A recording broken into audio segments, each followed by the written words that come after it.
दर्शकों नमस्कार। आज के इस वीडियो में जानेंगे कि कबीर साहिब जी के कलयुग में अवतरण होने की कहानी।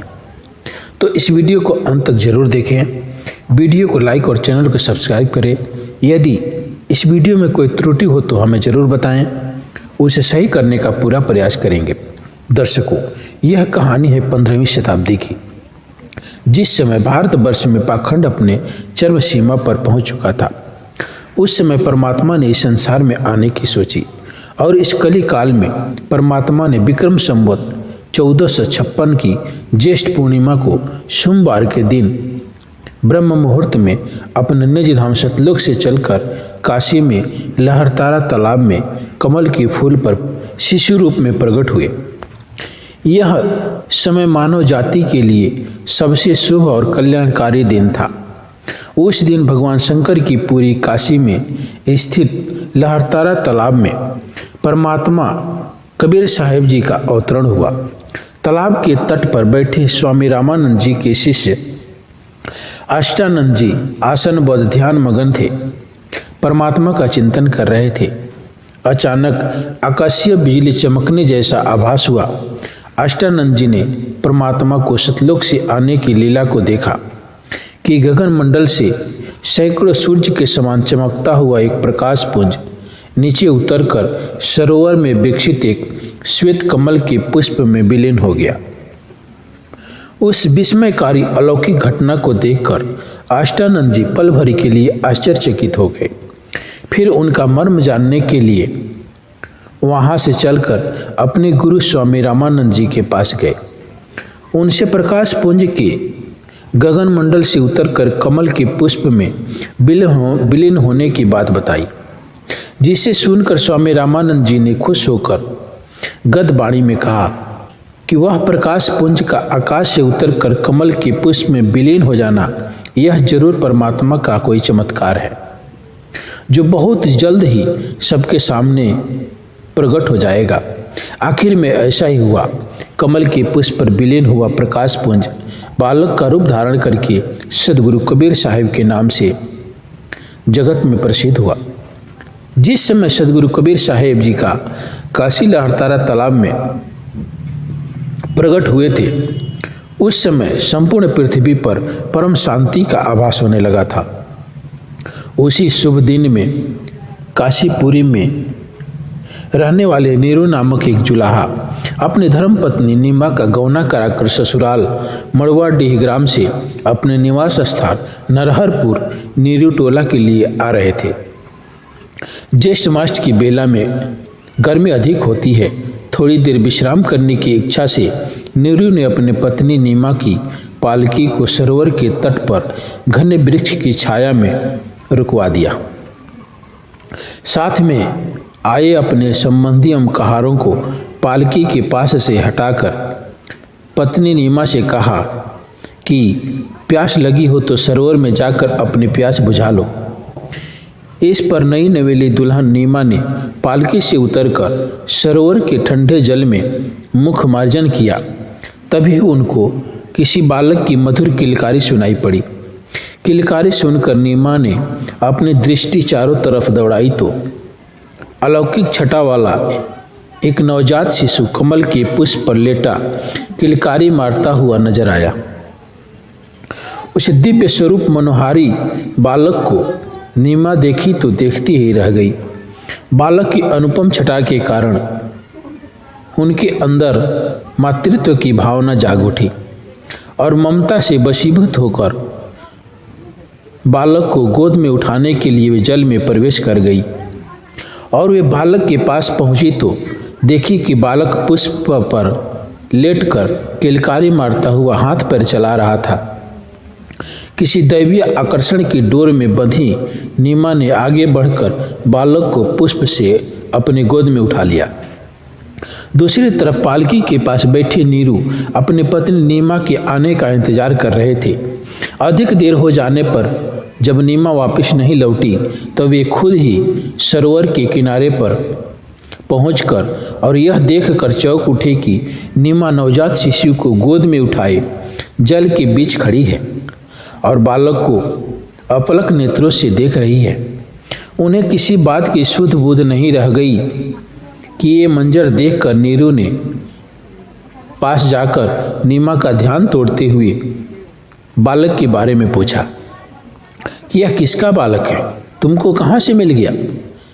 इस पर नीमा ने बताया कि जब हम हाथ मुंह धोकर पानी पी रही थी तभी इस बालक की किलकारी मेरे कानों में पड़ी और इधर उधर देखने पर यह बालक इस कमल के फूल पर खेलता हुआ मिला और इस बालक को देखकर मैं आकर्षित होकर अपने गोद में उठा लिया।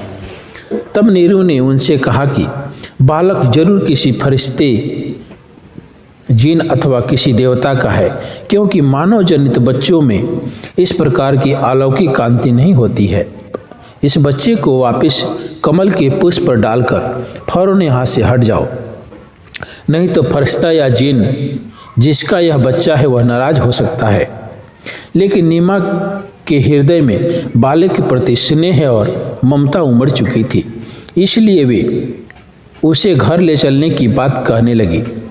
नीरू ने उनको समझाया कि पता नहीं बालक किसका है, किस कौम मजहब का है, घर ले चलने पर कुल की मर्यादा की हानि हो सकती है, साथ में राजदंड भी भोगना पड़ सकता है।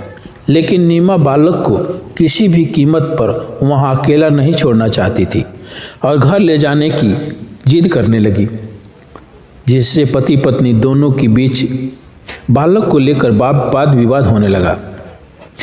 पत्नी की जिद के सामने नीरू असमंजस में पड़ गया कि वे क्या करें, बालक को घर ले जाएं कि नहीं। नीरू को असमंजस की स्थिति में देखकर बालक स्वरूप कबीर साहब ने स्वयं उन्हें कहा, बोल पड़े कि हे नीरू, मुझे अपने घर ले चलो, मैं तुम्हारे लिए ही आया हूँ। नवजात शिशु की बात सुनकर नीरू डर गया और सोचने लगा कि यह बालक जरूर कोई दैवीय बालक है, और चुप होकर नीरू बालक को ही देख रहा था। तभी आकाशवाणी हुई कि हे नीरू, इस बालक को अपने साथ घर ले जाओ, इसी बालक से तुम पति पत्नी को मोक्ष की प्राप्ति होगी और यश कीर्ति बढ़ेगी। इस आकाशवाणी से नीरू का संशय मिट गया और उन्होंने पत्नी नीमा को बालक घर ले चलने की अनुमति दे दी, जिससे नीमा की खुशी का ठिकाना नहीं रहा और वे बालक को गोद में लेकर पालकी में जाकर बैठ गई। नीरू नीमा ने कहारों को पालकी उठाकर घर चलने को कहा। तभी कहारों ने पालकी उठाकर सरोवर के तट से कूच कर दिया। नीरू टोला पहुंचकर कहारों ने पालकी को नीरू के दरवाजे पर रख दिया। नई बहुरिया को देखने के लिए संबंधियों और मोहल्लों की औरतों ने आकर पालकी का पट खोल दिया और नीमा की गोद में नवजात शिशु देखकर सभी औरतें चौंक कर पीछे हट गई। आपस में कानाफूसी करने लगी कि यह नई नवेली दुल्हन की गोद में बालक किसका है। बहुरिया तो पहली बार अभी ससुराल आई है और मायके से बालक साथ लाई है, दाल में जरूर कुछ काला है। औरतें आपस में बातें करती तरह तरह के कयास लगा रही थी, मगर नीरू ने किसी की भी बात पर कान नहीं दिया और बालक समेत पत्नी नीमा को घर के अंदर भेज दिया। तब तक नीमा की गोद में बालक होने की बात जंगल की आग की तरह संपूर्ण नीरू टोला में फैल चुकी थी, जिससे वहाँ के सारे आदमी और औरतें आकर नीरू के घर के सामने जमा हो गए। सभी बालक को देखने और उसके बारे में जानने के इच्छुक थे। नीरू ने बालक की तालाब में मिलने की सारी कहानी बता दी, जिसे सुनकर कुछ लोगों ने उनकी बातों पर यकीन कर लिया और कुछ अविश्वास जाहिर किया। परंतु बालक को देखने के बाद लोग सब कुछ भूलकर उस सुंदर बालक की प्रशंसा करने लगे और बालक की सुंदरता को देखने की भीड़ नीरू के घर पर उमड़ पड़ी। यहाँ तक नगरवासियों के साथ साथ राजा रानी और देवता भी परमात्मा कबीर साहब जी को देखने के लिए आ पहुँचे। सारा दिन इसी तरह की प्रशंसा और भीड़ में निकल गया। रात में नीरू और नीमा को बालक के खाने पीने की सुधि आई और नीरू ने पड़ोसी से दूध मंगवाकर बालक को पिलाना चाहा, मगर बालक ने दूध नहीं पिया। इस तरह बिना कुछ खाए पिए 25 दिन बीत चुके थे। बालक ने बालक के दूध न पीने से नीरू और नीमा दोनों चिंतित हो गए थे कि अगर बालक कुछ खाएगा पिएगा नहीं तो जीवित कैसे रहेगा। और उन्होंने बालक के उपचार हेतु ओझा वैद्य हकीमों को बुलवाया। बालक की दवा के साथ साथ ओझाई भी की गई, मगर खाने पीने के नाम पर बालक अपना मुंह तक नहीं खोला। उसी समय भगवान शंकर बालक रूपी परमात्मा कबीर साहिब के दर्शन के लिए संत भेष में वहां आए। कबीर साहिब को मन ही मन प्रणाम किया। तभी बालक के मुख से आवाज़ सुनाई पड़ी कि बिन ब्याही बछिया लाई जाए, वे उसी बछिया का दूध पिएंगे। संत रूपी भोले शंकर ने भी यही कहा तो नीरू ने बिन ब्याही बछिया मंगवाई। परमात्मा कबीर साहिब की नज़र पड़ते ही क्षण भर में बछिया के स्तनों में दूध भर गया। तब नीरू ने मिट्टी के कोरे पात्र में बछिया का दूध निकाला और कबीर साहिब ने उसी दूध का पान किया। इस घटना को देखकर सभी विस्मित हो गए। इस तरह बालक रूप में परमात्मा कबीर साहिब हंसते खेलते बड़े होने लगे। नीरू जुलाहा काशी स्थित नरहरपुरा के रहने वाले थे। वही स्थान आज कबीर चौरा प्रखंड कबीर मठ से जुड़ा हुआ नीरू टोला के नाम से जाना जाता है।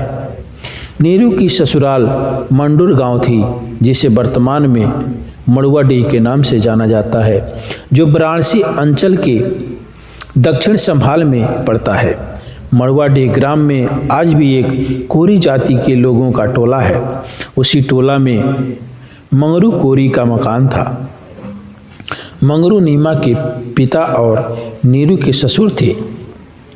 वे लोग पहले हिंदू थे, बाद में नीरू और नीमा दोनों परिवार मोहम्मदीय धर्म कबूल करके हिंदू से मुस्लिम जुलाहे बन गए थे। लहरतारा सरोवर किसी समय अर्ध जोजन के विस्तार में फैला हुआ था। पहले उसके आसपास जंगल हुआ करता था। काशी के बुजुर्गों के अनुसार ये तालाब गंगा जी का स्रोत छाड़न था। गंगा जी की एक पतली धारा का जल उसी स्थान पर एकत्रित होता था, इसलिए उसे लहरतारा तालाब कहा गया। बाद में गंगा जी की वो धारा पूर्व दिशा में मुड़ गई और वो सरोवर से उसका संपर्क टूट गया। लेकिन तब से लेकर अभी तक उस सरोवर के नाम लहरतारा तालाब ही है। इस कहानी में इतना ही। आगे की कहानी अगले भाग में। गोद लिया मुख चूमी कर हे मरूप छलकंते, जगर मगर काया करे तम के पद्मानंते। काशी उल्टी गुल भया मोमन का घर घेरे, कोई कहे ब्रह्मा विष्णु है, कोई कहे इंद्र कुबेरे, कोई कहे वरुण धर्मराय है, कोई कोई कहते ईश। 16 कला सुभान गति, कोई कहे जगदीश।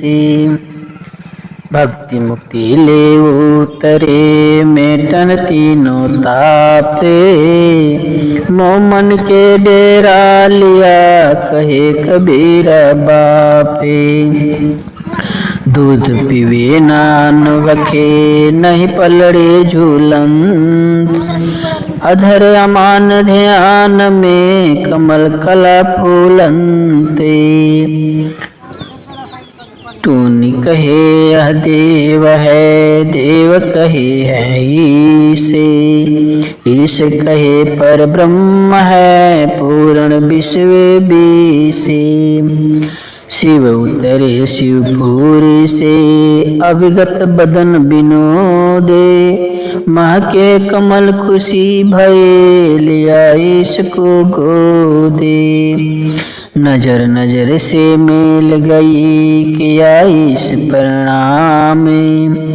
धनि मोमन धनि पूर्णा, धनि काशी निकाम। 7 बार चर्चा करी, बोले बालक बहने, शिव को कर मस्तक धरिया, लाया मोमन एक धेनु। अनब्यावर को दूहत है, दूध दिया तत्काले। पेवे बालक ब्रह्म गति, तासु भये दयाले।